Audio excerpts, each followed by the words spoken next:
Yeah, what up, mambo vipi mtazamaji na pia msikilizaji wa Meza Chipukizi. Wananiita Mfalme Captain Louis na kukaribisha tena kwenye mpango mzima wa mahojiano na wasanii chipukizi ambao wanainukia na kasi ya juu sana. Na hivyo ndivyo tunafanyaga kila wakati. Unapopata nafasi ya kuitazama pale Jumapili na unaitazama kwenye YouTube channel ya Radio Kaya, na wakati huo yani sako kwa bako inaendelea pia kwenye redio katika kipindi cha Chipukizi za Kaya. Kumbuka Chipukizi za Kaya ni kipindi ambacho kinakupatia nafasi ya kuweza kuwatambua wasanii wanaochipukia na pia kuwapatia nafasi kwa masaa 4 kuweza kujua muziki wao. Kwenye mpango mzima huwa kuna mizani ya chipukizi ambao tunatafuta top 10. Alafu wale top 10 unapewa nafasi wewe ambaye ni msikilizaji kupiga kura, na pia mtazamaji unaweza piga kura pale kwenye mizani, na unapopiga kura unachohitajika kufanya ni kuzipitisha ngoma 3. Zikipita hizi 3 zinaingia kwenye Kaya Flavors na kule ndo zimetoka kwenye chipukizi. Kwa hivyo ni nafasi nzuri. Baada ya pale watu tunaingia kwenye mahojiano ambao ndio haya sasa tunayaongea, ambayo ni ya Meza ya Chipukizi. Kama kawaida inaletwa kwako na Radio Kaya na wadhamini wetu wakubwa zaidi ambao wameweza kuidhamini ama kuisimamia Chipukizi za Kaya na Meza ya Chipukizi ni Kaya Records. Ikiwa sasa hivi tunavyoongea wako na offers moto sana, offers za kiutu zima. Usiende mbali, nitakuwa nakupatia offers hizi ndani ya mpango mzima ya kushuti video, ya kurekodi audio, na hapo ndipo napata kujua baadhi ya services ambazo zinapatikana ndani ya Kaya Records. Kama nilivyokutaarifu, Mfalme Captain Louis, ndivyo nafanyaga kila wakati. Na leo ndani ya studio niko na wanangu ambao wamekuwa wakilitumia jina la Shabs Majani.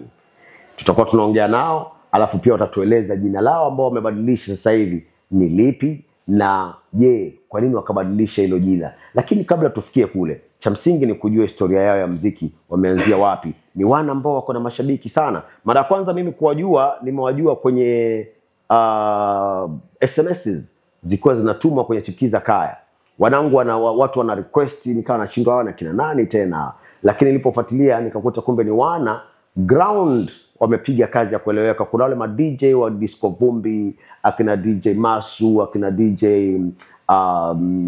wako kibao tu, wamekuwa wakiwa support hawa vijana, wamekuwa wakiwapatia airplay ya kiutuzima, na hivyo wameshika ground. Kwa hivyo kwa redio ilibidi wamekuja by force by fire, na hapo ndio nikakutana nao. Pia nishapatana nao maeneo ya Mabojo pale, kulikuwa na tamasha moja, ndio ni mara ya kwanza kukutana nao. Lakini nisiandike na mate wakati wino upo. Karibu katika mpango mzima ili tuweze kwenda wote. Wanangu inakuaje?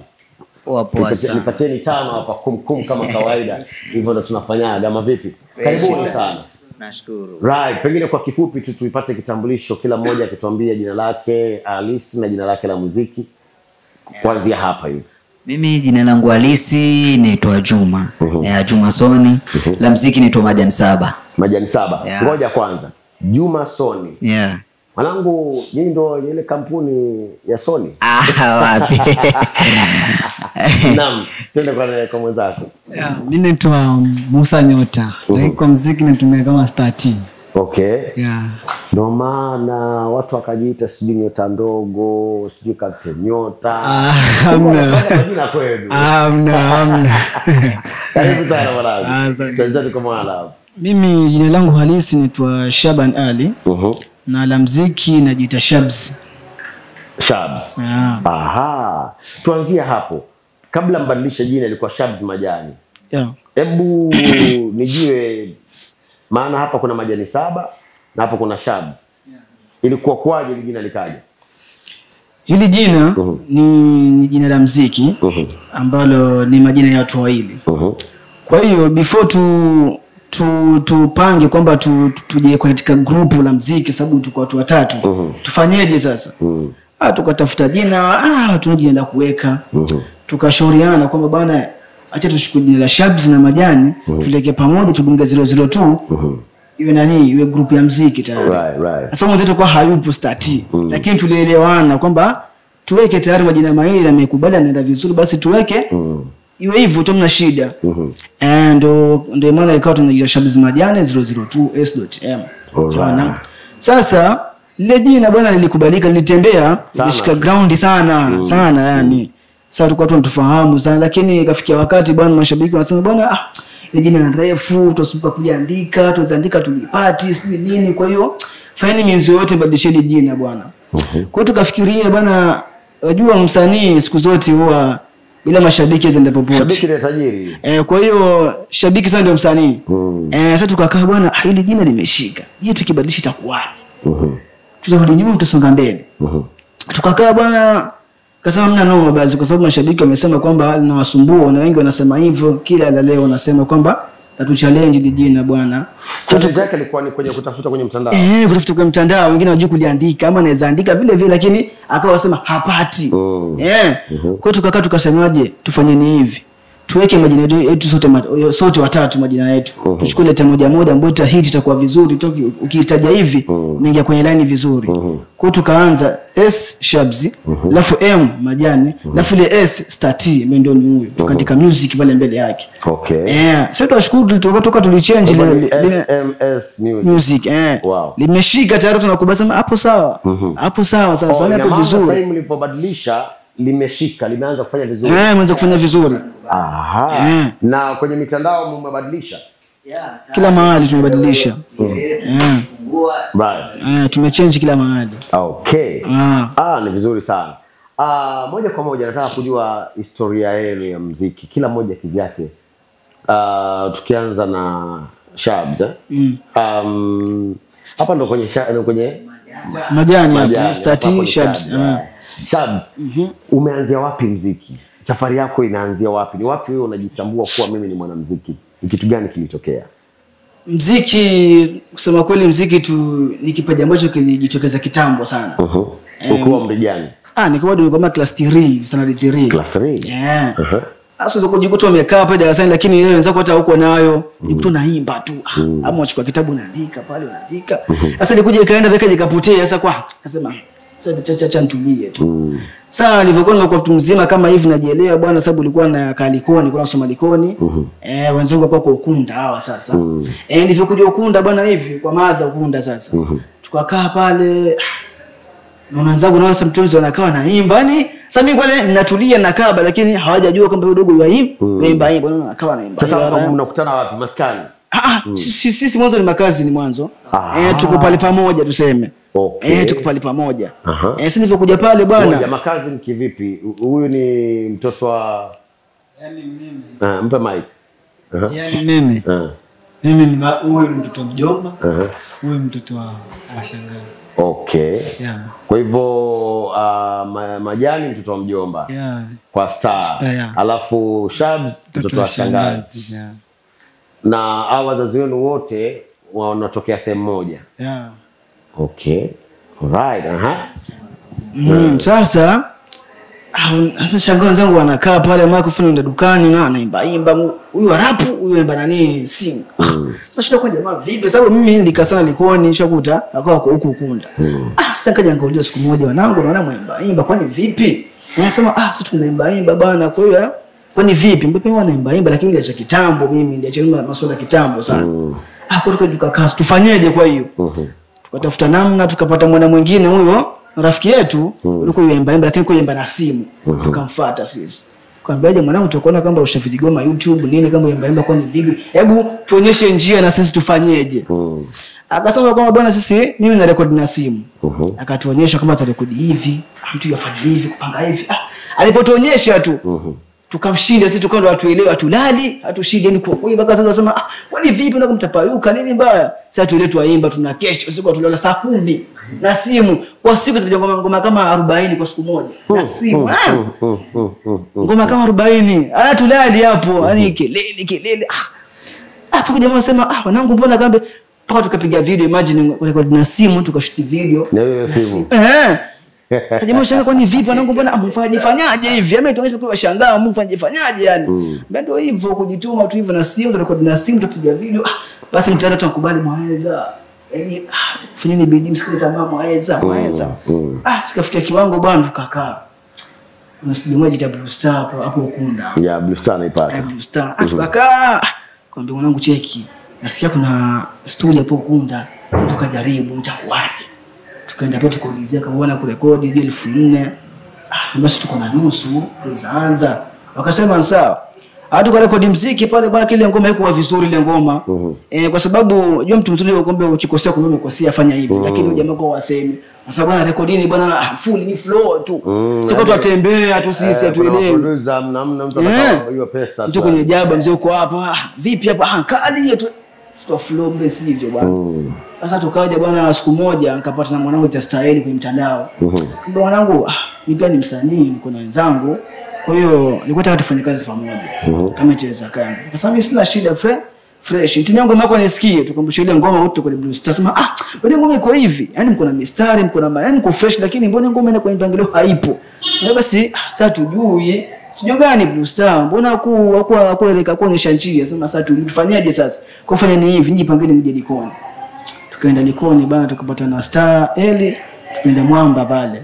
Kwa Diblo pale. Mwamba Records tukaenda pale. Tulienda kitu kama saa 10 tukakesha kule studio bwana. Akatuonyesha jinsi ya kupanga muziki.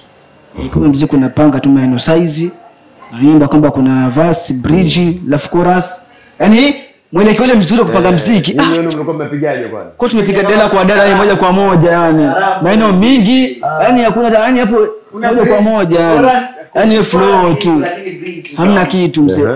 Akatuonyesha bwana tuonyeshe tukashikamita tukachia ngoma wajiita squash ngoma ya kwanza tukaiachia sisi wenyewe tukiachia sisi wenyewe sasa hapo tukachia ile ngoma bwana tuliachia ile ngoma sikiza hivi neno tofauti kubwa sana yani tofauti kubwa kabisa ndio kitu kinakwenda hewani kinakwenda hewani bwana tukubalika ngoma pale tukaitwa show huko manani Marekani pale wajiita jitaje baba fulani jita Brilliant Club hiyo ngoma ya kwanza tukaitwa show hiyo ngoma yani tukaenda kuachia muziki pale alikubali tukuta mashabiki Marekani sana kule. Ngoma ya kwanza hiyo moja tu. Nataka nijue sana ameanza wapi safari yake ya muziki. Umeanzia wapi? Mwanzo kameeleza tangu kwa darasa la 3 nini amekuta akiimba. Ninyi amewakuta mnaimba pale nyumbani. Sasa wewe yako ilianzaje? Yangu kwanza niseme mimi sikuanza kitambo lakini nilikuwa bado ninaimba lakini sasa kusema naanza kuimba sio kitambo sana. Tulikuwa na umri wa miaka kama 19. Okay.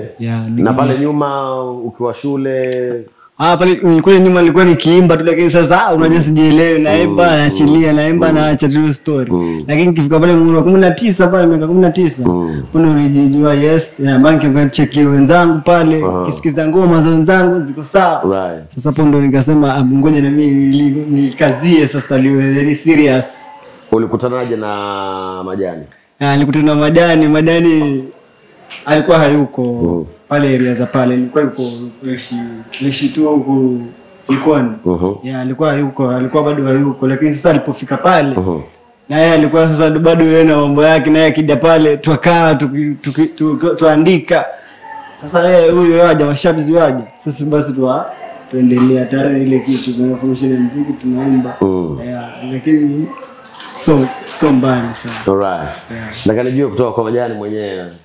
Majani unapiga hip hop wewe? Mimi napenda kurap. Nilikuwa najaribu sing lakini kuona sing sio mambo yangu. Lakini mimi kuna kitu kimoja naamini. Hakuna anayeweza kurapa asiyeweza kusing. Nivo. Mimi nilikuwa najitarapa sing. Nivo. Alafu sasa hivi bonga la sing. Sasa mimi nami ndiko kwenye sing angeingia kwa nilitoka huko. Ndio. Safari inaanzia wapi? Safari ni urefu kiasi kwa sababu mimi sijaanza tu base kwenye muziki tu direct.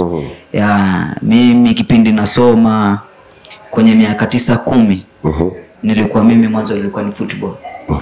Nilipenda sana mpira, nilikuwa nacheza na watu wakubwa. So kwenye mpira tulikuwa vijana wawili ambao ni wadogo. So majina yetu mpirani mwanzo alikuwa anaitwa Kishetani 1 mimi naitwa Kishetani 2. Kwa sababu tulikuwa tunacheza na watu Kishetani 1 na Kishetani 2. Mbona mkaitwa Kishetani? Kwa sababu gani? Sisi kwenye mpira tulikuwa tucheza na wadogo. So tunaenda ndo mpira na watu wakubwa sasa. Na bado mnapiga game kali. Tupiga game sana. Tupiga game and game ulikuwa tupiga sana. Kishetani. Ndo sasa alikuwa jamaa kwa sababu akisema tutenganisho wasema hapana waache bibi. So Luka ni Kishetani 1 na Kishetani 2. Mwanzo bado endelea na mpira mpaka sasa. baada kwa sababu ilikuja fika kati mguu wangu ukajafanya shida. Mguu ukajamuka, kupiga mpira siwezi. Ulipofanya nafuu nikarudi tena mpira. Sasa kilichonifanya niache kabisa ni kocha yetu kufa. Kilichonifanya niache kabisa ni kocha ile, baada mpira unakuja akapiga hedi kurudi chini akadedi. Alidedi hapo ni kurudi chini akawa, kwa sababu alikuwa tusimamia mambo mengi nini. Ulikuwa maeneo gani? Ilikuwa ni Bamburi. Bamburi mtaa wa Mbelegeza. Mimi ni mzaliwa wa Mombasa kule. Nimeishi sana kule. Alipokufa mkakaa, mama anambia nenda kamzike kocha wako kwa sababu umepiga sana mpira na mambo mengi. Tukaungana, nilipomzika kocha nikaacha. So kuacha nilikuwa bado mimi ni artist wa kuchora. Mambo kuchora chora nilikuwa napenda. Nikaendelea kuchora pale nini wenzangu nini kuchora. So kaja kuna mtu akasema mimi nataka nikuongeze ujuzi wa kuchora, lakini kulikuwa na shule ilikuwa naishi kama orphan kwa sababu nilikuwa nakaa na mama peke yake. Sasa tukachukuliwa kama orphan lakini wa mzazi mmoja. Hapo ndo nikawa nachora sana. Sasa kuna mtu tu akatokea kumind kipaji changu akasema atakuni support nini, lakini baadaye mwenye tulikuwa naye pale alikuwa nikamba nitakutumia vile vitu vyangu kuchora nikiletewa anavichukua. So ikaenda mwisho akaja akanibia kitabu changu cha kuchora vitu venye nilikuwa nachora. Mimi nilikuwa ndio kama kuna visitors wanaingia ni mimi ni print maneno pale nichore picha nini mchoro ulikuwa nachorea watu sana. Sasa baada ya kunibia kitabu mimi ile motisha ni kama focus ya ile kuchora kanitoka. Baada ya kutoka nikashikana na udansi. Mwanangu umezunguka kwa sana. Nikashikana na udansa. Baadaye tukawa tuko na crew kama I think tuko 5 boys hapo, tulikuwa 5 boys hapo. Tukashikana na udansa, nilienda paka Mamba Village showground. Udansi tu. Nilikuwa sasa nilikuwa nimeshazoea muziki sasa hivi kuchora nini, lakini kuchora ni sasa motisha na kuchora imenitoka. So nikijisikia nitafanya, sipojisikia mimi nilikuwa hata ukija kunifundisha ni time ya kuwa nachora basi hata siwezi construct na hilo somo utanifundisha. Nitachora nikuchore mwalimu alafu ndo niendelee na somo. Sasa alikuwa acha nizoea na namchora hapa. Na namaliza na naendelea. So ilikuja kanitoka paka nikaacha sana. Sasa nikaingia kwenye dansa. Nika dance tu sana. I think ya mwisho tulikuwa na sehemu kunaitwa, alikuwa tumealikwa kunaitwa Chapati Party. Ndo mahali hapa tulienda form kucheza hapo ndo ilikuwa ni hapo. Sasa hapo ndo ya mwisho ni hapo ndo na kata mambo na kucheza. So tulienda tukaperform tukacheza vizuri. I think tulichukua position 2 kucheza kwa sababu kulikuwa wenzetu pia unajua ukienda sehemu kuna wengine ndio pia ni wakali. Mtu na kaka alikuwa ni wakali na sisi ni group nikachukua position 2. So baada ya kuja pale shule kwenye naishi mateso yalikuwa ni mengi. Sasa nikaona kuteswa hivi wakati mama ashakuja huko kuteswa hivi wakati mimi mzazi naye. Sasa tulikuwa tunaishi tu mama mdogo na hata sijui pia alikuwa ameenda kupangisha wapi, lakini mimi kwa sababu naona ni mateso mengi vitu vyangu vikija sivipati. So tunaenda huko nimeachana mambo mengi nimefanya hichi lakini kila faida yake siipati. So niliamua tu nitoroke ile shule kwa sababu hata vitu vya ufadhili ilikuwa nikija na atengenezewa ni fomu mimi nashonea. Yani sinunui kitu ni viatu nini naletewa ni kiumwa nasimamiwa lakini sasa zile ninio pesa za matibabu zikitolewa wanatumia wao na wanatumia wao. So mama ikakuta inamuuma. Sasa nimechukua na homa ile kali. Mimi kuuma si rahisi nashukuru Mungu. So naweza piga miaka yangu kutosha ndo lakini likinishika linakuaga kali. Sasa pale nikaona siwezi kufia hapa. So ukachomoka ukaenda kwa nikachomoka nilitoroka na usiku. Limwacha kakangu hapo. Kakangu alikuwa tunakaa mahali pamoja na kakangu mkubwa. Ni matwins pia. Wako nyumbani matwins. Nikawaacha hapo nikamwambia bro, life hapa pia naambia mimi ishanishinda. Mimi ishanishinda ile life hata pia mimi nataka kutoroka. Kama mimi yamenichokesha kwa sababu unaona nikutumiwa sana. Mimi nikatoka na usiku. Nikaelekea hiyo nasema mimi nabahatisha hizi njia kwa sababu nilifanya kuelekezwa lakini nilikuwa na ushapo kuki nielekeza kitu nashika. Mimi na vitu ambavyo nikiwa mdogo hata mamangu mwenyewe akijaribu huwa anamwambia yeye shanga huo umri uliokuwa nao lakini kitu uko nacho. Naambia mama ni shukuru ni neema tu ya Mwenyezi Mungu amenifanya najua kitu kama hiyo. Nilitoroka tu usiku na nikaenda nyumbani. Nikafika. So ulikuwa Kolikoni ulifikaje? Nilikuwa Mombasa. Sasa hata sikufika nilienda kwa mama mdogo.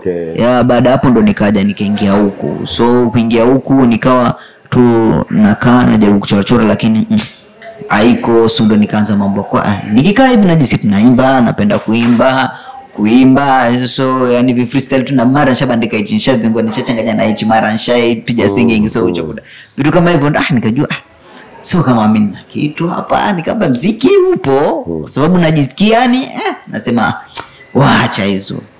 Ndo tulipokuja sasa, tulihamia, mimi nilikuwa nasoma Kilole, zingine nimaliza 8 huko. Tulipokuja Mbwani ndo kaja kapatana na huyu, lakini sasa mimi nilikuwa na mambo yangu mengine, ninashughulika mara muziki nini. Ndo kama story alivyosema, au tulipatana na mwana ambaye yeye alikuwa ashaanza, tulijoin kwenye video yake. Baadaye tulijoin kwenye video yake ndo tukakuta pia sisi tunaweza. Kwa nini na sisi tusiamue tufanye? Ndo tukaamua tukafanya. Tukaamua tukafanya. Ndo safari kawa kama alivyokuwa anaelezea, mkapiga video ama director tena alikuwa ni mwenyewe. So by the way jamaa alishangaa kwa sababu alinionyesha tu hapo ni hapo ni sawa bana, kutuonyesha kwa editing nini, lakini sasa katika kule nilipokuja nyumbani kichwa mimi nikakituliza, nikaangalia kama mwanangu, hebu tujaribu na yeye hapo kivyote, mimi nitafanya ili tufanye nini, tutengeneze. So by the way tulijaribu, tukaangalia kitu hichi kimeweza hichi, sasa tukaanza tunazirecord mazaura, mweza nini, fanye ni bidii bana. Ndio mshafungua YouTube channel? Alikuwa tushafungua YouTube channel kwenye YouTube pia. Like it's wapi pengine kwenye Facebook pia. Ilikuwa TikTok hata tujafungua, lakini ilikuwa YouTube tumefungua. YouTube ilikuwa tumefungua na Facebook pia. Sasa ngapi hapo tunaongelea? Mwaka gani? Tuseme mwaka wa corona nyuma tu hapa. Kwa sababu ukiangalia sasa hii tukiangalia account yenye tumefungua tu hakuna ngoma hata imepiga 1 year. Hii account ni ajuzi tu kwa sababu hakuna hata hakuna tu, hatujamaliza hata 1 year, tuseme ndo tukienda tunamaliza. Sasa ukiangalia ngoma ya kwanza sikuwa chini miezi mingapi. So ni baada ya corona ama kabla ya corona? Baada ya corona, kwa sababu yani baada ya corona sasa juzi tu tuseme hiyo ilikuwa ni mwaka mmoja nyuma.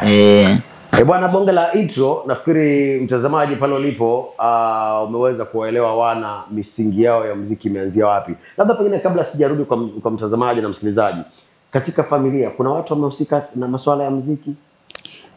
Katika familia tunashukuru kwa jumla. Katika familia yetu tuseme yani wako ambao wanapenda nini, kwa sababu kuna ma-sister wengine wanapenda tu acting. Anasema wazazi. Wazazi wapo kwa sababu ukiangalia upande wangu, upande wa baba uko nyuma walikuwa wakifanya hayo mambo nini, ngoma za kitamaduni nini, wakienda huko ushaona. Maana lazima chanzo kuna kitu pale kilianzia, bloodline inafuata ile. Na hata hivyo ulikuwa nini pia naye mambo ya kuchora nini, alafu mambo ya wiring. Sasa mambo ya wiring yalishikwa ni yao ndugu zangu, lakini haya mambo mengine mimi nilibeba bado.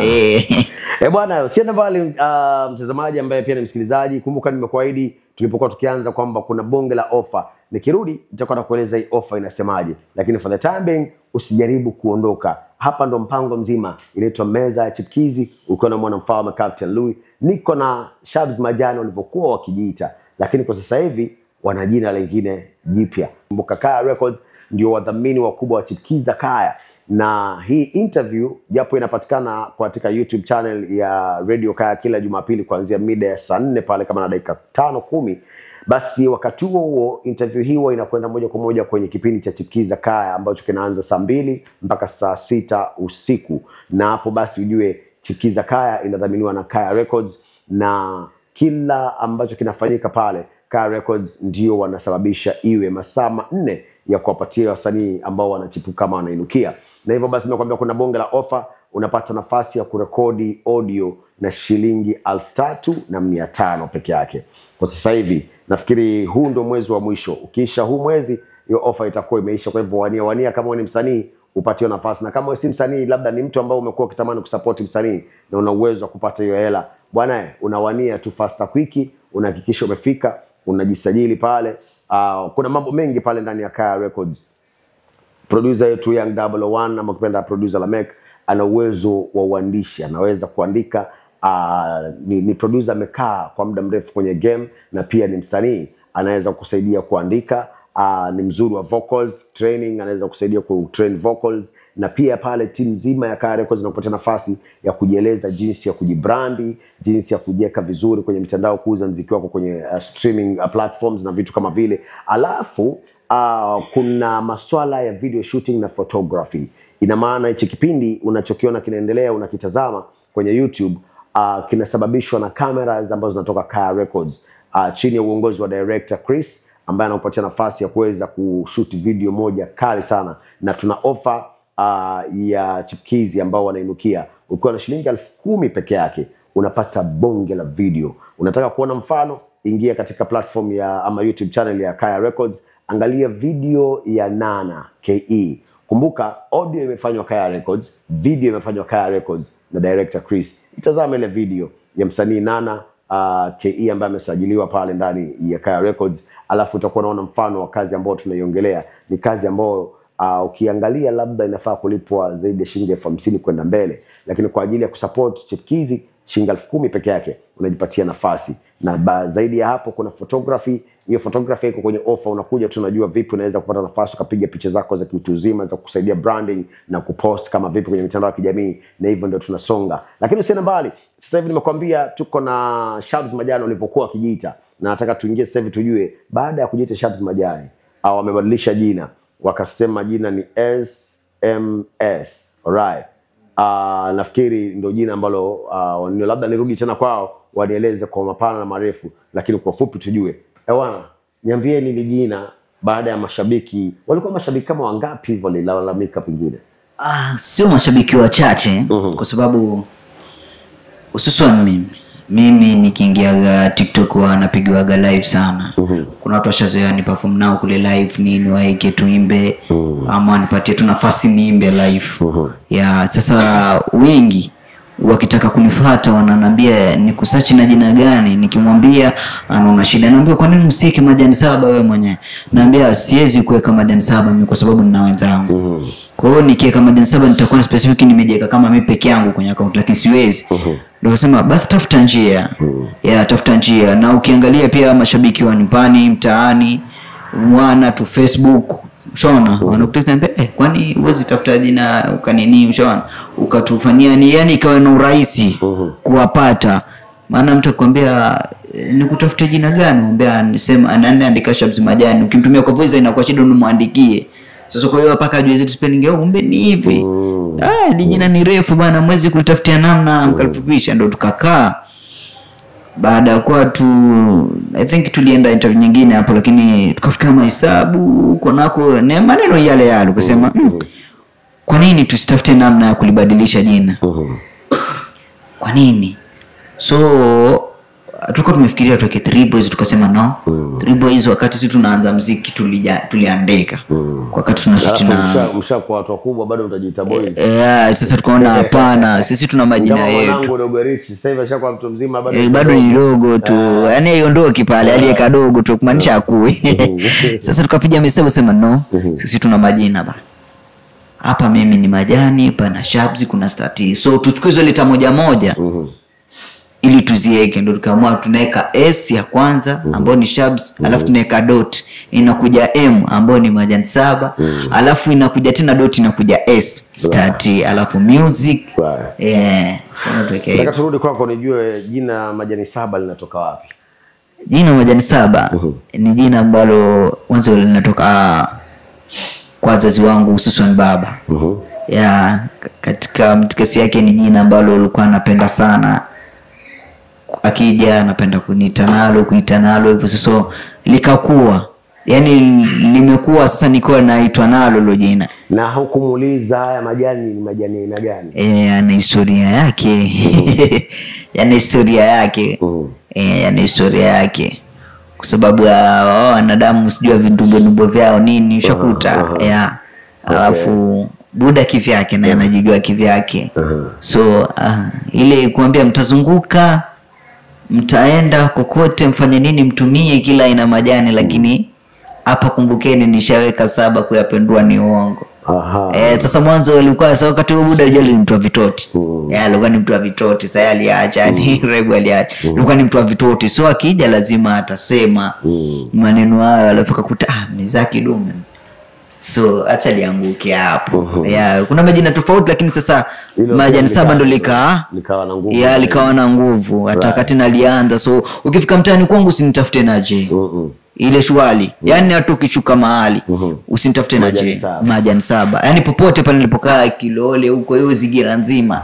Makongeni huko kurudi hivi yani hata town ndio uko nafanya kazi. Ukiuliza majani saba utaambiwa. Right. Star. Yeah. Lako linatoka wapi? Mimi hususan jina langu lenyewe naitwa Nyota. Naitwa Nyota. So sasa unajua nyota na kuna nyota ndogo. Kuna Captain Nyota. Sasa bidi nibadilishe. Star team. Alafu ile team imesimama kama tunu. Baba. Star team. Simama. Okay. Kwa hivyo bado umerudi kwenye majina yako. Shabs. Pia mimi langu jina langu hilo Shabani Kikado Shabs. Hivyo tu basi. Kiulaini. Kiulaini tu simple. Nataka tuingie katika swala la nyinyi kusimama kimuziki. Mpaka mnakwenda mnarekodi pale panaitwaje Mwamba. Mlikuwa mnatoa wapi mtaji? Yaani katika muziki ni kama biashara. Lazima uwe na hela.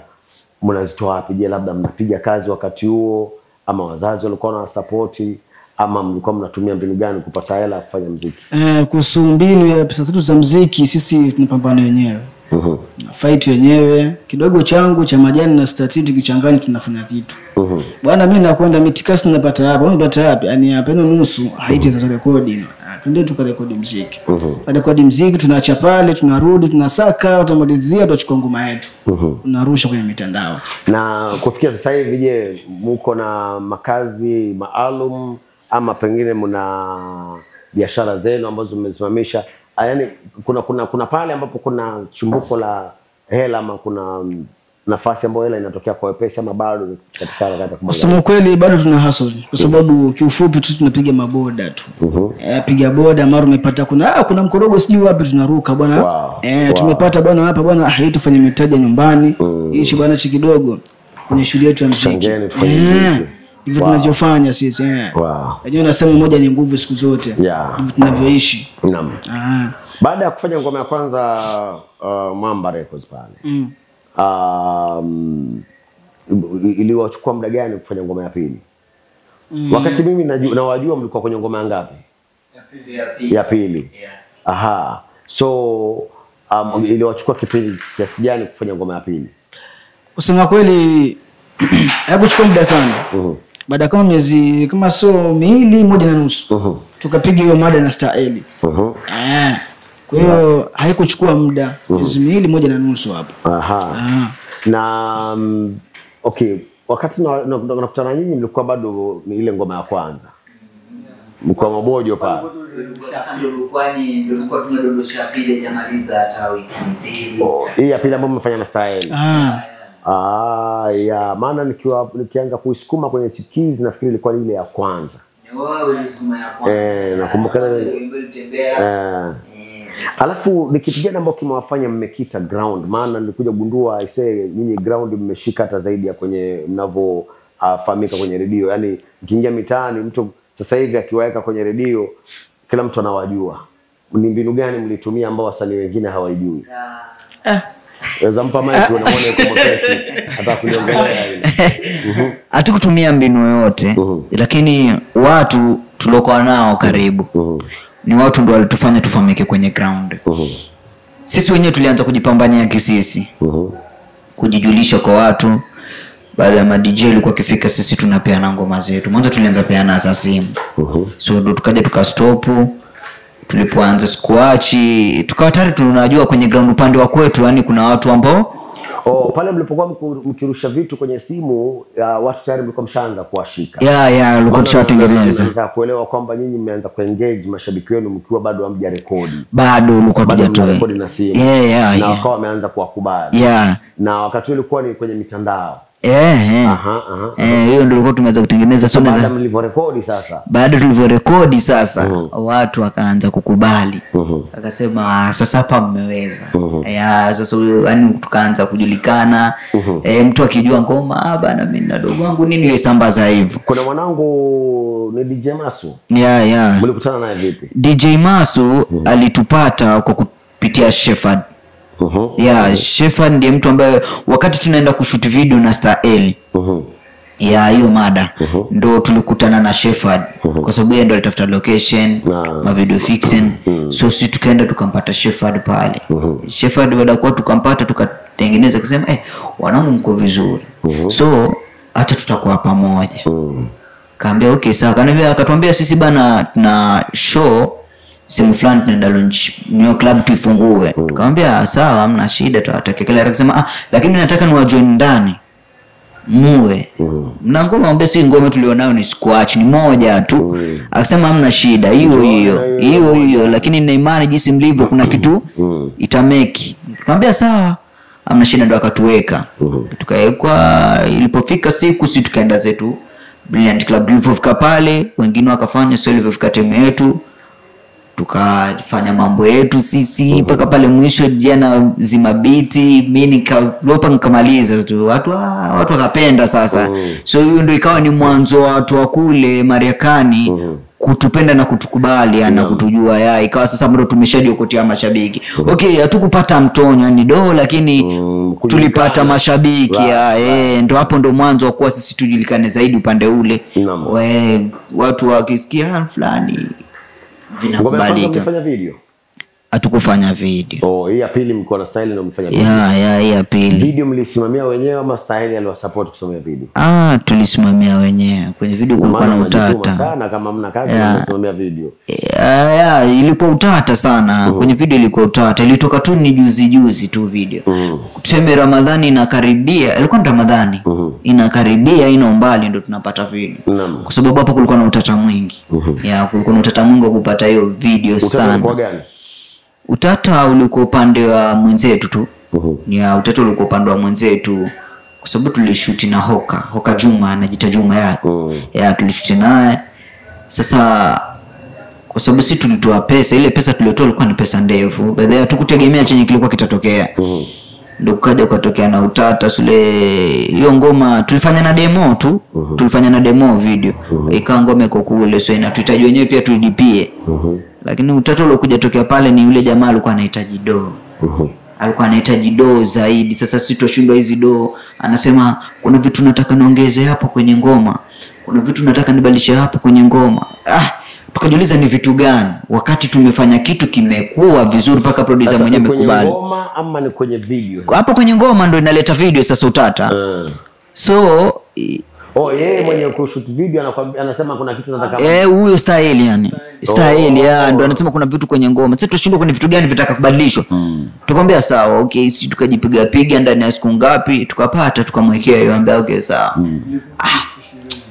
Akaenda. Sasa tujue alienda wala kuenda, kwa sababu sisi tuko huku na yeye ndio yuko Likoni, yuko karibu na hapo. Hatujui. So baadaye tunaenda fika tushafanya ile video. Sasa yampigia Shepherd, amwambia madogo, mimi nina pesa na wadai na sijui pesa fulani. Tukicheki hakuna pesa yote anaotudai. Niliwaambia niweke pesa, sijui nitoke huku niliko nije nifanye kitu fulani kwenye audio. Tukajiuliza ile pesa tuliyomtumia ni pesa gani na pesa gani ambayo anataja, kama ilikuwa ngapi? Pesa tuliyomtumia I think ilikuwa ni 1500 ya kusema ilikuwa atakaje huko. Tulimtumia hiyo. Sasa baadaye tutakuta hakuna kitu. Hakuna kitu. Ilikuwa kama hela ngapi kwa jumla? Hiyo video isei takriban zinakimbilia 20. Zinakimbilia 20. Hapo mwanzo tulianza I think tulianza ni 11 hapo 11 12. Tulianza hivyo kwa sababu tulijichanga tukasema hii tukipiga tunapiga moja kwa moja. Tulijichanga. Unapiga boda umechanga mpaka 11,000 alafu inakuwa kuvutana. Inaweza. Sana. Sasa ukicheki video tumeinisha tushutiwa hataki itoke. Shepherd ndio alifanya sisi tukapata video. Hiyo video. Yeah, Shepherd ndio alifanya. Mtu amshukuru sana Shepherd. Shepherd amefanya tumepata video na Shepherd amefanya pia tumejulikana na watu. Lakini yeye ilikuwa amekaza kwenye audio, tuenda studio sisi tuwasikiza hivi, hakuna kilichobadilisha isipokuwa tu aliongeza neno, tena ni baba mdogo ndio aliongeza hilo neno tu pale mwisho kipapa kama unaisikia. Na hiyo tu pale show me how do mi fa sol la ti do. Yeye alibadilisha tu sound kidogo pale kwa sababu kulikuwa na sound kidogo amepiga ikaa kama imepiga mahali tu. Hiyo basi hakuna kitu alichoongeza backboko nini wala ni hakuna kitu, yani hakuna vitu valiongeza sana.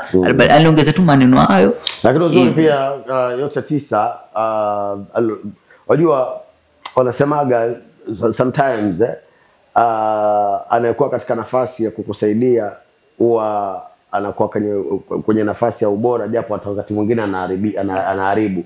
Lakini bado kwenye ubora kwa sababu bado yeye ndiye alionyesha studio. Sasa wana sisi hatukumkataa na hapo tukamwambia sawa. Ndio maana alichokuwa anasema sisi tunaitikia bana. Na pia akawapatia collab. Sema inatokeaga mwanadamu anapoona sehemu, hata mimi sometimes ukiona bwana inabidi inakuwa, lakini sisi tukumblame, sisi tulikubali. Nasema ni udhaifu mwanadamu. Si wakati wote anakuwa perfect. Lakini anyway, nashukuru pia alionyesha njia, akafanya collab sana akawainua. Shepherd pia akawashika mkono. So baada ya ngoma yenu na Style, video ilitoka lini? Video nakwambia juzi tu ya juzi. Yafanyaje video sasa mpaka sasa hivi? Video tunashukuru. Video haikuwa mbaya na inafanya vizuri. Na baada ya ngoma yenu na Style ndio hii mpya ambayo umetoa juzi. Hii ngoma tumetoa juzi. Kabla tuingie kwa hii ya juzi tutakuwa tunamalizia. Ni bwana mko na director hapa anayeshoot hichi kipindi, yule bwana alokaa pale nyuma ya kamera. Ni director Chris. Na ni mwana mzuri sana kwenye video. Yaani hivi ninavyowaambia, mkitoka hapa tafuteni nafasi mkae naye hata kama ni dakika 5 tu. Ama pengine kama atakuwa yuko busy, maana na mavideo kibao ya station ya vipindi ya nini, kama labda atapata muda kuongea na nyinyi, chukue namba yake, mtafute muda na yeye, mkae chini. Hii office wapite. Hiyo file 10,000 siwapite, yani pap mjipige hata kama mtalipa. Unajua kama offer ipo, waweza lipa kama nusu ukailock. Hata mwezi unaisha lakini nyinyi mlitangulia tayari kwenye offer. Kwa hivyo bado mwezi waweza kuwa offer imeisha lakini nyinyi mlisajili wakati ilikuwepo offer. Kwa hivyo kinachofuata ni kwamba nyinyi kumalizia hata kama mwezi unaofuata lakini mlilipa wakati offer ipo. Kwa hivyo mshaingia kwenye offer na mnapiga kivideo chenu kisafi, makamera mnayaona kitu zima yametulia. So hii siwapite wanangu, maana nimewafeel sana mna bidii, na hiyo bidii ndio Kaya Records inatafuta. By the way, malengo makubwa ya mwenye kufungua Kaya Records, hakuwa anafungua kwa sababu alikuwa anataka sana faida. Alifungua kwa sababu alitaka kusupport talent. Aliona Kwale County na maeneo karibu watu vijana wengi wana talent, lakini unakuta mtu yuko ndani kule, kwenda mjini kutafuta production inakuwa ngumu. So akaona vizuri support, na ndio maana hata offer ikiisha bei yake bado inakuwa gani ya chini. Na nafikiri bei ya Kaya Records ni 5,000 kutoka mwanzoni pale. Na wapo watu ambao pia mtu ameshindwa kulipa ile, lakini mwishowe imewasilishwa kwa wakubwa akasema bwana mpeni ngoma, kwa sababu main objective ni kusupport ile talent. Kwa hivyo hii siwapite. Fanyeni jitihada mhakikishe mmepiga kichupa chengine, hususan ngoma mpya mmefanya isikose kichupa. But anyway, yote 9, ni changamoto gani ambazo mnapitia so far katika masuala ya muziki? Changamoto kama 2 kubwa. Moja najua hela. Moja ni hela. Moja ni hela sana. Lakini wanangu mlivyokuja Mabojo mlikuwa mmeupiga mwingi. Yaani mmekaa kisanii, yani kiangalia Mario, sijui nani, yani mmelipuka kichizi, yani pamba safi. Ya kujaribu tu bado. Kuna mtu anawavalisha ama ni nyinyi wenyewe kujichanga tu? Ni wenyewe. Atuvalishi na mtu. Mlikuwa mmetulia sana yani. Hata leo mmekuja si vile kama kule, lakini kule mlikuwa mmeupiga. Sio mlikuwa mmeamua hiyo tunaua ama ndio ndivyo. Pia leo ile tulikuwa na speed kwa sababu tulikuwa tumechelewa, muda uko tumeenda mahali. I think huo muda hatujatumia masaa mengi kutoka huko Ukunda. I think hizo 30 minutes sisi tumetoka kule na 40, I think ni 45. ndo tutatoka. Sasa ujiulize sisi na dakika ngapi tushafika huko. So ni mnyama tumeutembeza. Tu kuangalia mambo si ni sada we hivi. Twendeni. Muhimu interview. Muhimu interview. Right. Nilikuwa nimeuliza swali moja la changamoto. Changamoto kubwa hapo ni kwa hela. Changamoto kubwa sana ni kwa hela. Naam. Ndio kitu ambacho mkipata mtu mwa kuwasajili, mnaweza kukubali kusajiliwa mkae chini ya management ama bado mnataka kusimama kama nyinyi? Sisi hatupingi hilo. Sisi tunalikubali. Naam. Ikitokea ni leo hata kesho inatokea. Sisi hatupingi, tunalikubali. Alright. Tuko tayari nalo. Okay. Bwana, kuna mtu ambaye ana story, umeeleza story yako ya life wakati kwa tunafanya introduction pale. Story moja kali. Kuna mtu pengine ana story ambayo ya life ambayo labda imegusana na life yake na imechangia pia yeye kufika pale amefika kimuziki? Amna. Right. Inaitwa round 3, round ya mwisho, round ya kufunga. Yaani tunafunga mikoba alafu tunaangalia mambo mengine kwenye mtandao. Mwanangu mmoja ambaye ni role model wangu anaitwa Joseph Haule, ukipenda Professor J, ndiye mwana ambaye amenifanya sana nikianza kuimba paka nilikuwa naimba kama yeye. Anasema kwenye wimbo wake fulani, nafikiri ilikuwa ni album ilikuwa inaitwa Machozi Jasho na Damu kama sijakosea. Ana wimbo wake moja tunasema aliyeuza cheni kauza cheni bandia, aliyepokea hela kapokea hela bandia, alafu wote wanaenda draw, tutafute mambo mengine kwenye mtandao. Hivyo ndio alivyokuwa anaongelea. Kwa hivyo hii ni raundi ya mwisho, kama vipi tunakafunga tuangalie mambo mengine kwenye mtandao, maana ndivyo mambo yalivyo. Bwana, niite mwanafahamu Captain Louis, ni Chipkiza Kaya na hii ni meza ya Chipkizi. Ndivyo inavyokuaga, iko live katika YouTube channel yako na tumefanya nyingi mazee. Pata nafasi uingie pale kwenye YouTube channel, subscribe, comment, alafu hakikisha umeangalia previous interviews. Kuna interviews na inspiration kali sana. Kuna interview ya dada mmoja tumeifanya last week but one kama sijakosea, anaitwa Hani Mtriki, wa binti wa kwanza ambaye anajituma kichizi. Binti ambaye anaweza tembea kutoka Kongowea akaingia akazunguka paka Likoni kwa mguu, akatoka Kongowea akaenda paka Bamburi kwa mguu, akaenda paka Magongo nini kwa mguu, akiuza mabeseni nini na nini na makapeti yale. Si mtani. Tupata nafasi ndio kaicheki, ina story moja sana kuinspire. Mwanzo mabinti, hii tabia kusema unangojea tu mwanaume akupe, huyo binti aliweza kuivunja hiyo makali na ikaishiwa pale pale. Kwa fupi ndio tulifunga wakati. Kwa hivyo kuna interviews nyingi. Kuna mwanangu mmoja anatoka maeneo ya Nakuru, Nax, anaitwa Ronda Boy, Kigogo. Huyo dogo naye na story moja wazimu. Yaani ashaingia children's home, ashatoka, ashamsimamia mamake maisha, life inakuwa ngumu. Dogo amesoma, akatoka shule, akashindwa, akarudi tena, akajisimamia mwenyewe, akafanya mtihani wa class 8, akatoka, akashindwa tena, akaenda akapiga vibarua kwa scrap nini, akaja akaingia secondary, akapiga akashindwa form 3, akatoka, akaja mwisho akaja akapata nafasi nyingine, akalipia mtihani wa form 4 akapata D-. Alafu mwisho sasa hivi anaenda kusomea criminology ndani ya university mwaka ujao. Niambiwa dogo anabidi kiwango gani.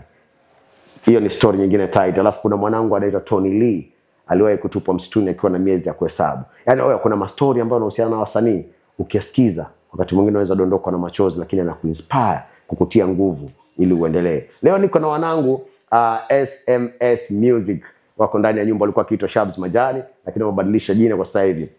Na wamekuambia kwa nini wamebadilisha jina. Nataka tujue kitu kipi ambacho kiko mezani, wanakiongelea kuhusu vipi, kina impact gani. Na je, kuna swali lazima niulize, muziki umewalipa? Umewapatia nafasi tofauti katika maisha? Au ni baadhi ya maswali ambayo tunaenda nayo, lakini usiende mbali. Hivi ndio tunafanyaga. Karibu tena wanangu. Bwana, moja kwa moja, muziki umewalipa? Muziki tutasema bado. Bado hujawalipa. Bado. Muziki wenu unapatikana kwenye platforms zile, Boomplay, iTunes, wapatikana YouTube, Mdundo, Boomplay, Audiomack, huko kwingine bado hizo nyingine bado, lakini huko kwenye sana kwa sababu sasa hivi nilikuwa namsikiza KO akiwa anahojiwa pale, na alikuwa anahojiwa na Captain Nyota TV na Tizo Media. Wakawa anasema watu waache kushughulika na wasanii wa kitambo. Nafikiri alikuwa anaongelea Kiddies.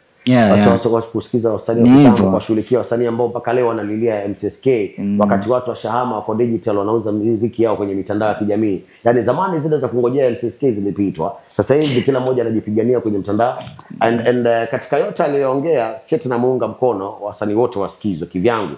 Maana tukisema hivyo mimi pia ni msanii kwa mfano, na nikisema msanii haimaanishi muziki peke yake. Mtangazaji pia ni sanaa. So ukisema usikiza wa kitambo, na mimi nikubaliana na ile kauli, na maana hata mimi usinisikiza kwa redio maana mimi wa kitambo naona. So ile kauli sikubaliani nayo, lakini kauli ya kusema sasa hivi wasanii wanafaa concentrate na muziki, ama wasanii wako kwenye mtandao wa kijamii, ni jambo la busara kwamba wasanii wa zamani pia watoe mentality zao katika platforms za zamani waje kwenye platforms za sasa. Na ndio pale najaribu kueleza kwamba muziki sasa hivi umechange. Wakati fulani nakutana na wasanii wa Tanzania, bro, mtu anakuonesha anapouza muziki na hata hajajulikana na wimbo mmoja.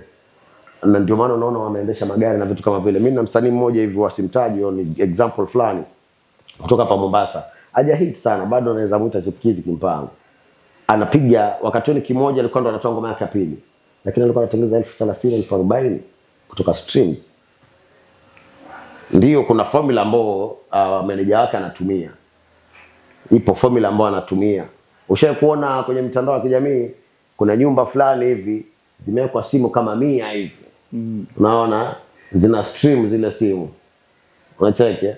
Zile simu zina stream, bado hela inaingia kule tu kwamba simu 100 zime stream. Kwa hivyo kwa siku kama zile simu zime stream mara 100 na simu 100, hizo zime stream ngapi? Milioni 1 kwa siku ameingiza kweli. Unaona mchezo unapokwenda. So na binti yupo mtari, meneja yake nikikaa naye chini tuongee, bro, ananiambia angalia pesa zinazoingia, akanionyesha kwa kwenye simu, tukafungua ile app ile, akaniambia cheki 40,000 juzi, ile 20 ile 35, cheki zinaingia. So muziki sasa hivi kwenye mtandao. Kwa hivyo hilo ni jambo ambalo nimewaachia. Pia Kaya Records juzi mlikuwa na Lamek, mmekaa naye. Ni baadhi ya vitu mkikaa naye tena mkipata nafasi mueleza, anajua hizo channels zote. Kuna Distro Kid ambayo ukiingia pale iko na kama 12 ndani. Kuna nyingine kutoka Ulaya, Dogo Rich alikuwa anaizungumzia, ukiingia pale hiyo ndio ina wasanii kama akina Yani wale. Hiyo na wasanii wa sauti, na ukifika kule unakuta yani vitu vinashuka, pesa inaingia. So ni assignment hiyo nimewapatia, muhakikishe kwamba mmejitahidi kuingia muziki sana kwenye mtandao wa kijamii. Ndio tumeelezea kwamba nyinyi mnajipost fresh kwenye TikTok na nini.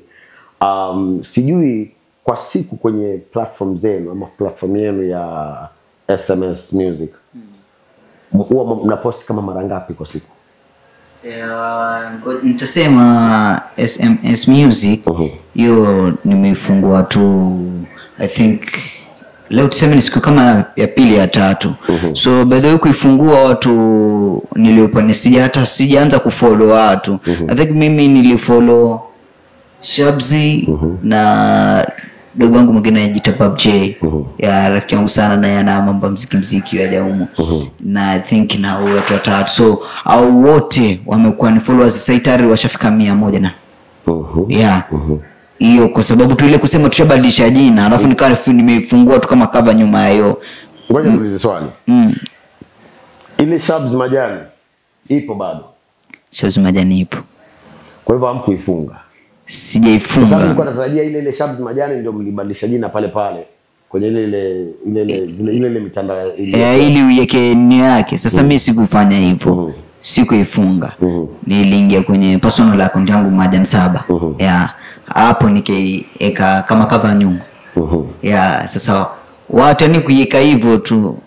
Watu tayari na ile kuandika tushabadilisha jina. Sasa hii ni jina fulani. Watu tayari. Kwa hivyo sasa watu watakuwa uniwaje kwa hii account mpya ama warudi kwa alafu ile account ya Shabs itafanyaje? Itabidi tu inaachwa, lakini sasa so kule ile sasa hii tukiingia tu kule, yani nikiingia nile tunaambia account ilibadilika. Labda kitu ambacho naweza wasaidia, kwa sababu ile ni account kuna following ya Shabs, msiiache. Kitu ambacho mweza ibadilisha mkaifanya kama SMS Music, kwa mfano kama mnaweza ita kama kwa mfano Academy kwa mfano. Unaona? Ama SMS music, TV kwa mfano. Ambapo sasa itakuwa vitu vingi ambavyo mnavifanya, labda mtakuja kuwa na dancing crew wakifanya mazoezi nini, vitu vile vikifanyika unaviweka pale, ndio ile account iendelee kukua. Kwa sababu gani? Zote ni account za kuleta pesa. Mnapoiua mnaua pesa. Umeelewa? Kwa hivyo hapa tuna watu hapa kwetu ambao wana following ndefu sana.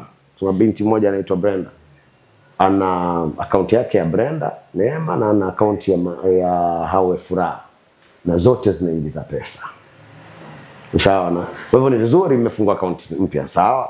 Ikuzeni kwa sababu pia ina speed ya demand watu wanaitaka. Alafu hii ya Shabs baadaye ishakuwa unaitoa ile hata TikTok, Twitter ilivyouzwa na ikaitwa X.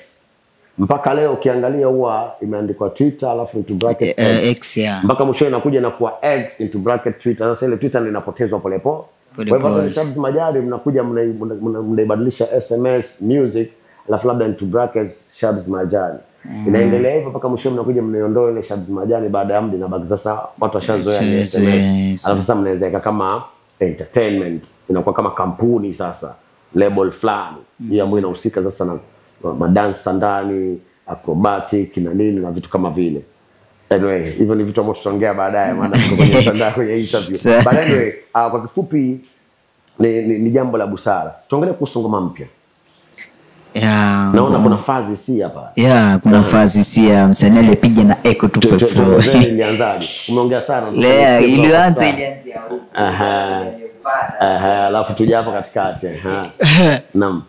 Fazisia ni mwanangu sana kwa sababu nilikuwa nabongana kwenye mtandao tu. Kwenye Facebook tunaongea, tunagoteana vipi. Basi zile story bwana rafiki kwa mkubwa pale.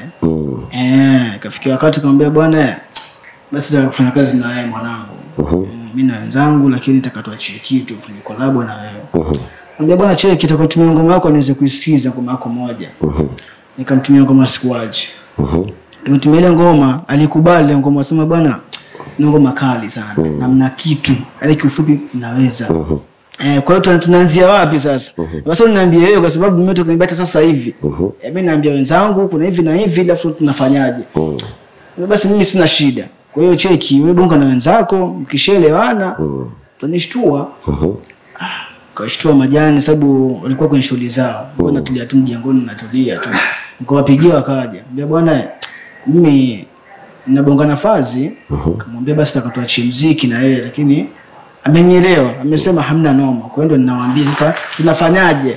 Ukiangalia hii ndio chance imetokea. Wewe sijui walikuwa vipi ndio imetokea. Nilikuwa Marekani wakati huo. Nilikuwa yuko Nairobi, yuko Marekani kwa ametulia. Ndio basi mwanangu najua maana kuna kijana anaitwa Ronda Boy. Kutoka Nakuru naye pia alikuwa ananieleza sana stories za Fazi akiwa Nairobi. Washahusika sana kwenye utunzi wake, alikuwa akisaidiana sana na Fazi. Sasa Fazi alikuwa Marekani wakati huo. Na hiyo ilikuwa ndio siku ambao yuko free, kesho yake yuondoka. Ukiangalia hivi dai itakuaje sasa jamani, ndio chance imetokea tufanyeje? Bwana uko wapi sasa hivi? Tuko geto Ukunda. Tuko geto Ukunda. Utafanyaje sasa? Bana nilikuwa nauni nilikuwa nyumbani na ndio yuko town jamaa. Alikuwa yuko dili. Nikamtastatika mueleza, basi hamna noma. Bidi mueleze Majani basi kusinywa issue kwa sababu ndio hivyo kipo sasa hivi utampata wapi tena. Nikampigia Majani kamueleza, basi hamna noma. Sasa una noma lakini je uko kivipi? Ni kujua uko kivipi? Kwa sababu mimi niko kihivi, sitaki uko kihivi, je uko kivipi? Basi tuko kihivi tukachanga pale kafika pesa kiasi fulani. Ambapo kafika kiasi fulani kabonga nafasi nitumie fare tukambushia fare sisi. Ndio ile tumemwamini kwa sababu hatujamuona kuingia kwa simu, pesa sijua ni yeye wala si. Kwa sababu tufanye hivi bado tumrushie. Akila full spane atajua yeye. Sababu tufanye tukamsukumia kama 807 800 tukamsukumia. Afanye fare tukamsukumia siku tukasubiri sasa. Kuja hapo piga vipi mwanangu? Mumsubiri studio. Tuko nyumbani bado. Tumsubiria aseme nifika sehemu fulani ndio tujitoe kwa sababu tuko huko tuweze kuja kumbe. Na mshaongea na producer akamwambia kuna nafasi. Producer tu ana shida tu na kila kitu yeye. Yaani atuelewa. Enda mchana. Tupige na vibe, jamaa jita vibe ndio producer tu sisi pale Mwamba. Ita vibe. hata subiri pale majani nishamwambia kila kitu niwe jipanga panga ombe ruhusa pale aweze kutoa kwa sababu mwanangu cheki fanya hivi wewe msikizie akisema ameshatoka amefika sehemu fulani nitajitoa nimekaa pale nifika saa 9 vipi nimetoka mwanangu sijui nifika sehemu fulani sijui nini basi hata nafika town sema nifika town pale tukatoka mimi na stati tukatoka tukamsubiria feri Mimi majani kwa kule naye ametoka kule kumsubiria feri tukakaa pale mwanangu bwana aje tena zaida vipi anaweza kuja au mwanangu nafika uko wapi tukuone nini baya tukakaa pale dakika 2 mwanangu anshavuka feri mkoa tuko na mjengo pale nimejengwa kutulia watu pale stage ya magari kubwa pale kishavuka kuna lunga sijui wapi kwa tumekaa pale sasa nikamwambia wapigia simu vipi kwa mimi niko hapa nimekaa sijui nini tumekaa huku umekaa sijajia yani kwa gani watu jionana tukoonana pale tukashuka kaa pale piga story fresh full vipi twendeni niambia tutasubiri mwenzetu majani kwa hajafika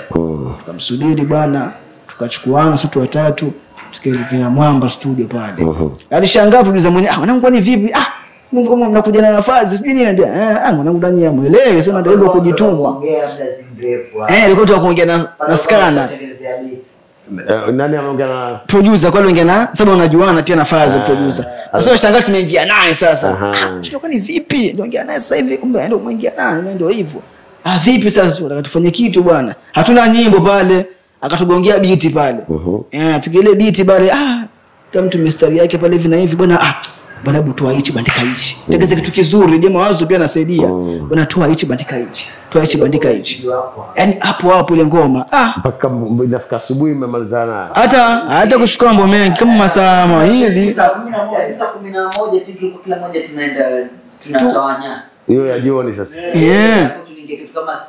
kama saa 10 tuingia pale saa 7 tukakaa pale bana ngoma tukaimaliza beat pale tukarekodi kitu fresh kitu ikawa kizuri by the way ikawa vizuri pale hivyo basi tukaongea mambo mengi sana wow kitu gani mnazingatia wakati mnaandika ngoma kinawapatia inspiration katika mtunzi wa ngoma je siku zote kabla hujafanya kitu anza kufikiria bwana anza kufikiria hichi kitu tunafanya lakini tuwe makini tengeze kitu kizuri na siku zote sisi tunataka kutengeneza muziki ambao sijui zemba kitu kumbe kinatusi pale ndani watu tupende vitu kama hivyo watu tunatuani tuko makini sana huwa mnatunga wakati huo beat inatengenezwa wakati huo beat inatengeneza mnatoka nyumbani mnaandika kwa pale mwanzo yani kama tulianza ni formula tulianza na ngoma Swatch ya clip yetu tulia pale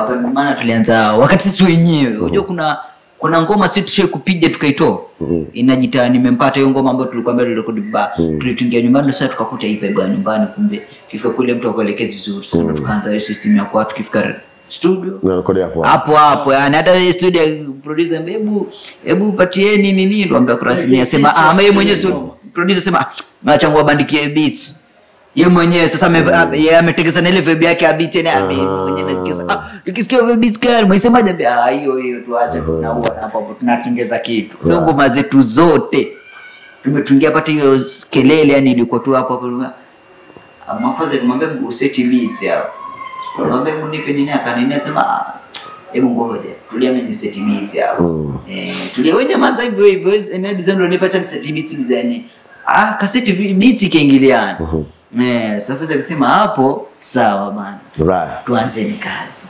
bwana sasa ile ngoma nataka kusikia kutoka kwa mwana hapo nataka kujua ile ngoma sasa hivi mumeitoa na mashabiki wamepokeaje kwanza mashabiki wanakubali ile ngoma kali wanakubali wanasema kwanza ngoma ni kali sana mna mpango gani nayo ile ngoma baada ya hapo ile ngoma kweli yani sijui ule mwenzetu unajua sasa yule mwenzetu kumpata kuna management sasa kuhusu mambo na video sasa hapo mtihani lakini mnaweza elewana naye akawaambia labda pengine mimi nitashuka wakati fulani jipangeni muwe tayari wakati anashuka yeye akishuka tu kama hivyo mlivyopanga mnapiga kitu moja kwa moja. Tunaomba Mungu yani kama itakuwa free hivyo hivyo tutafanya tutafanya maana kuna vitu vingine vyaja mbele. Baada ya kupiga tumeona mmefanya ngoma peke yenu mkafanya na Saheli na sasa hivi mmefanya na Fazisia. Kitu kinachokuja ni chenu peke yenu ama bado ni collab? Hiyo ni chetu peke yetu. Sio chetu peke yetu. Kitu kinachokuja ni kitu ni collab hiyo. So after hiyo collab ndio inakuja nyingine ambayo hiyo ni dogo tumepiga naye dogo ni Uganda. Bado haijatoka sasa, lakini hiyo ndio tunataka tuitoe sasa ambayo tumepiga na dogo ni Uganda. Ndio kitu ambacho kinakuja next. Tunapiga kitu chetu peke yetu. Na kitu chetu peke yetu tayari kwenye process hicho muda wote kinadondoka tunakifanyia kazi. Baada ya tushamaliza hii tunajipanga hicho kinakuja. Bwana na muda umeenda, nataka tukimalizia pengine tuanze kila mtu binafsi. Najua ni group hii lakini kila mtu binafsi anaidi nini yule shabiki anakutazama pale kwenye screen. Mimi binafsi nitasema mwanzo nikushukuru Mungu hapa tulipofikia na hao mashabiki kwa kutusupport. Mimi nitasema ni kule kutufuatilia kwao ndio nguvu kwetu, na pia ndio anatufanya sisi tunazidi kuwa na moyo wa kufanya ule muziki. Wazidi kutupatia moyo hivyo na kutufuatilia hivyo ndio tuzidi kupata nguvu na kufanya kazi zaidi. Kwenye mtandao wanakupata vipi? Mimi kwenye mtandao binafsi Facebook pale utanipata kama Majani 7. Lakini ile 7 ya mwisho unaandika SB yani usimalizie 7. Nimeikata. Ukiingia TikTok utanipata kama Majani 7, ama ukinitafuta na jina la timu yangu bado SMS Music unanipata. S music and s.m.s music. Unanipata. Na Facebook pia nayo unapata hivyo. Hizo account ni Facebook niko nayo mimi. Andika s.m.s music wanakuja. Tuje kwa mwanangu. Ni kwanza na nishukuru Mungu. Wajua tumetoka kwenye hapa tumepofikia. Tunamshukuru Mungu sana.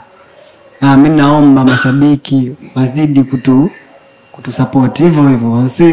Waseme kitu hivi hata waendelee hivyo yani. Na sisi tutawapa vitu vizuri inshallah. Kwenye mtandao unapataje? Star T kwenye Facebook, TikTok Star T hivyo. Yaani kile mtandao Star alafu T kando kidogo. Profile inakuja ina gani? Profile yangu. Yaje sio. Unajua katika Star T ulimwengu lazima wao wengi. Picha yangu tu. Picha yangu. Tunzetu kwa wadai. Mwanzo mimi sasa nashukuru Mungu kwa uzima, kwa sababu Mwenyezi Mungu ndiye anawezesha kila kitu. Na waponda mashabiki nachohitaji support yenu tu. Tusupport kwa sababu nyinyi ndio wasanii tuseme. Support yenu ndio sisi tunazidi kukua. Wakumbushe ngoma mpya inaitwaje? Na kitu kipya kinajiita Kelele. Fit Fazi Hisia. Mbona mkakita Kelele? Kina maana yake. Tutaomba kujua maana yake. Mwanzo Kelele ni ngoma ya kuhusu mahusiano yenye shida. Mahusiano yenye tabu yani yenye dhiki. Inazungumzia mambo kama hayo Kelele. Kuna mmoja wenu anapitia mahusiano? Kipande yetu. Vipo.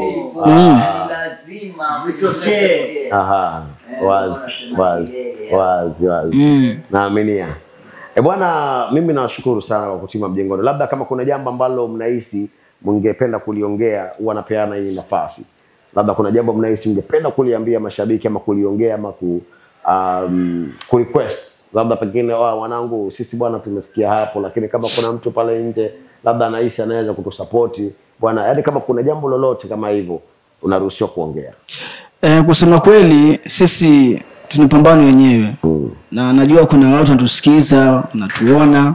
Pengine kama kuna mtu unajua kwamba vijana wana kitu, wanapambana na wana uwezo mkubwa. Kwa hiyo nikiwashika mkono basi hawa watafika mbali. Basi hamna shida, sisi hatuna shida. Tuko tayari sisi kwa sababu tunataka support pia. Lakini tutapambana sana. Okay. Ndio jitokeze sema full basi sisi poa.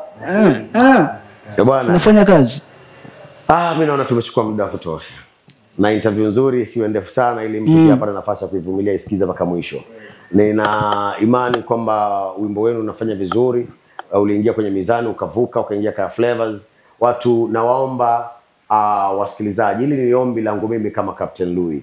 Kwanza kabisa tuingie kwenye YouTube channel ya SMS Music. Wanangu tu subscribe sana na tu comment pale na tu share kwa sana. Alafu tuingie katika Kaya Flavors, tu request ngoma yao ingie katika 5 bora. Ikishaingia kwenye 5 bora itakuwa imepata boost moja ya muda mzuri kwenye rotation. Kwa hivyo itakuwa imewasaidia kwa kitu kingine cha ziada.